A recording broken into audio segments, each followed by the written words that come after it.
परमार को जानते हैं वो आ जाओ। ओके। जी।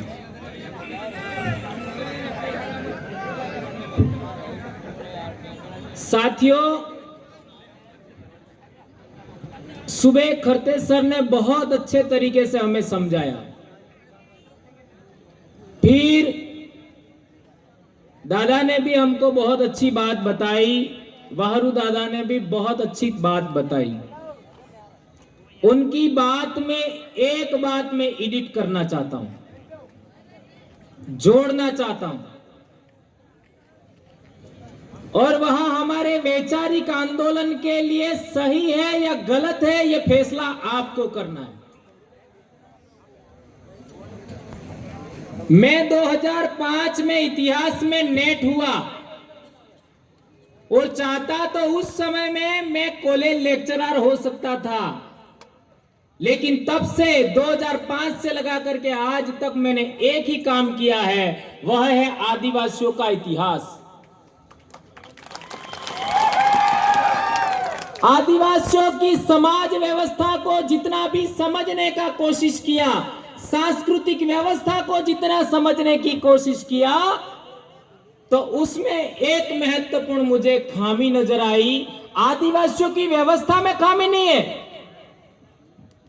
हमारे कामकाज करने में एक खामी है। और उस खामी पर रात को मैंने बात बताई थी, निर्णय लेने की क्षमता। निर्णय लेने की क्षमता संभवतः हम में है या नहीं भी है, ऐसा भी मुझे लगता है। एक बालिका बोल रही थी, मेरी बेटी से थोड़ी बड़ी, यदि उसको बोलने दिया होता तो मुझे आना शायद नहीं पड़ता, लेकिन उस बात को वो जो कहना चाहती थी वो भी मैं नहीं कहूंगा, खाली आपको इंगित कर रहा हूं। जो रात को मैंने बताया कि हम में निर्णय लेने की क्षमता नहीं है या है, उसका भी निर्धारण आपको करना है, मुझे नहीं करना। मैं मात्र आपको एक जानकारी देना चाहता हूं। हमारे देश में जो न्याय व्यवस्था है, वह अपराध करने वाले एक आदमी को सजा देती है कि 2 आदमी को सजा देती है? बताइए। अपराधी होता है कोई भी, उसको एक ही आदमी को सजा देती है। अब आदिवासियों की न्याय व्यवस्था पर आइए, यह बात मैं जोड़ना चाहता हूं। जब आदिवासियों की न्याय व्यवस्था की बात करते हैं तो हमारे इलाके में 2 पक्ष में विवाद होता है, एक पक्ष में कभी विवाद नहीं होता। हमेशा वैचारिक टकराव 2 लोगों में होता है। इसको मैं न्याय व्यवस्था के आधार पर समझाने का कोशिश करना चाहूंगा कि 2 पक्षों में जमीन को लेकर विवाद हुआ, किसी बात को लेकर, कहासुनी को लेकर विवाद हुआ, मारपीट को लेकर के विवाद हुआ, तो हमारे उधर पालवी व्यवस्था है। हमारे पाल के गमेती भी यहां बैठे हुए हैं, उनको पूछ सकते हैं।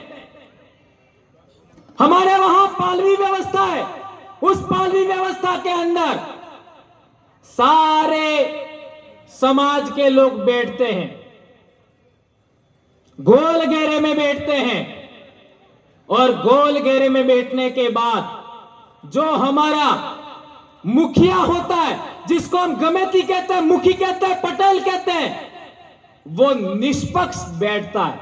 वो बात कुछ भी नहीं बोलता, निष्पक्ष बीच में बैठता है।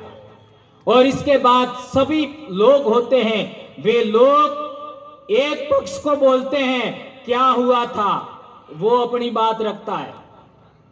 फिर दूसरे पक्ष को बोलते हैं क्या हुआ था, वो अपनी बात रखते हैं। फिर पहले पक्ष के पास वापस जाते हैं, वो अपनी बात और बताता है।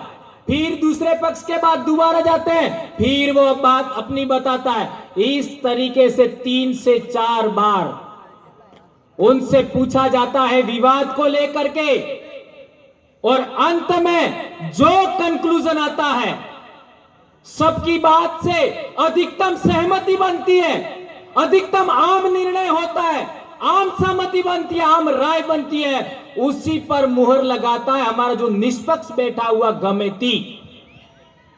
इससे क्या होता है, जो निष्पक्ष आदमी है उसका समाज के प्रति अविश्वास कायम नहीं होता। ये बहुत गंभीर बात है, ध्यान रखिए। इसके बाद में कभी भी आदिवासियों में कोई विवाद होता है तो एक पक्ष की गलती कभी नहीं निकलती है, दोनों पक्ष की गलती निकलती है। एम आई राइट? सही बोला गलत बोला? क्योंकि कभी भी झगड़ा होता है एक आदमी की वजह से नहीं होता, दोनों पक्षों की वजह से होता है। ये बात सही है तो सही बोलिए, गलत है तो गलत बोलिए। क्या मीना मैडम सही है गलत है? दो लोगों की गलती की वजह से विवाद पैदा होता है, और भारत देश की न्याय प्रणाली एक आदमी को न्याय आपका दंडित करने का विधान लागू करती है। यह मनुस्मृति का कानून है। आदिवासी समाज में दोनों लोगों को दंडित किया जाता है। जो ज्यादा गुनहगार होता है उसको ज्यादा दंडित दिया जाता है, जो कम गुनहगार होता है उसको कम दंडित किया जाता है। बात सही है कि गलत है? यह बात बहुत गंभीर है। दो लोगों को दंडित किया जा रहा है। यही है गणतंत्र, जिसको रिपब्लिक कहते हैं। इसी गणतंत्र प्रणाली से डेमोक्रेसी का डेवलपमेंट हुआ, जिसको हम लोकतंत्र कहते हैं। और वो एक आदमी के निर्णय को मानने वाली व्यवस्था की वजह से राजतंत्र बन पा, जिसको मोनार्की कहते हैं, जिसमें राजा का बेटा राजा होता है। डेमोक्रेसी में, लोकतंत्र में अधिकतम राय होती है, उसको माना जाता है।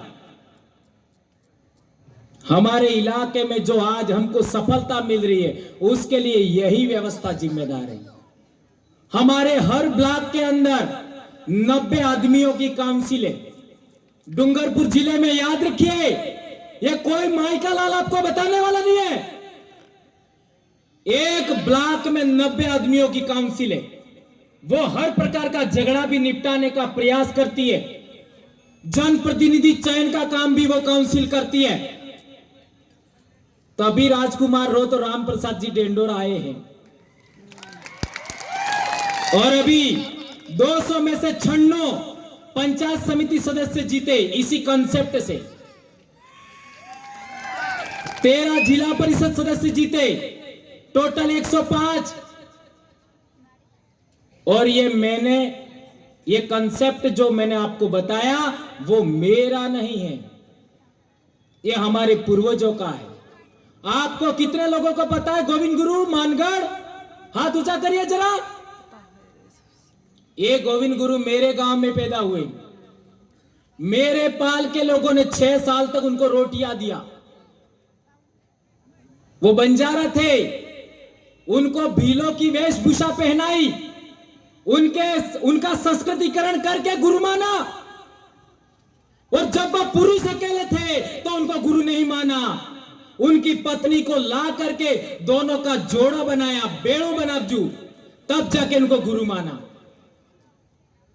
और मानगढ़ आंदोलन के बारे में अंग्रेज लोगों ने 1921 में किताब लिखा। अंग्रेजों ने रेवा कांठा डायरेक्टरी, उस रेवा कांठा डायरेक्टरी में लिखा हुआ है कि संत गोविंद गुरु का आंदोलन का एक मकसद था कि रजवाड़ों पर भीलराज कायम करना। यह अंग्रेजों का 1921 का दस्तावेज पढ़िए, उसके अंदर लिखा हुआ है रजवाड़ों के ऊपर भीलराज कायम करना। यह गोविंद गुरु का आंदोलन था, उसका मकसद था।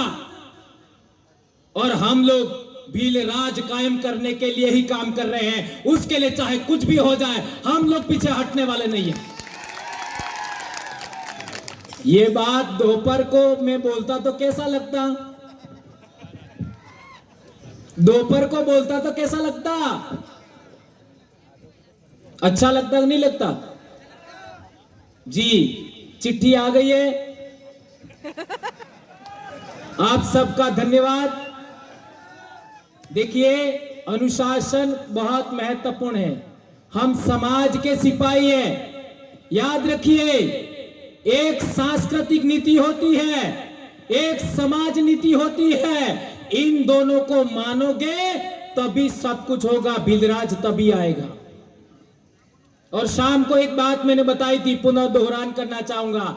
टंटिया भील को तो मानना ही है, लेकिन भील को भी बराबर मानना है। 1931 का सेंसस पढ़िए, उसके अंदर भिलाला बारेला मानकर पट लिया, ये सब ग्रुप है भील के, ये कहा गया है। और लगे हाथ, जनगणना के बारे में भी थोड़ा सोचिए। बिल्कुल सही है। ये जो जनगणना आ रही है 2021 का सेंसस, उसके बारे में भी हमको सोचना होगा। क्या सोचना है क्या नहीं वो आप सब जानते हैं।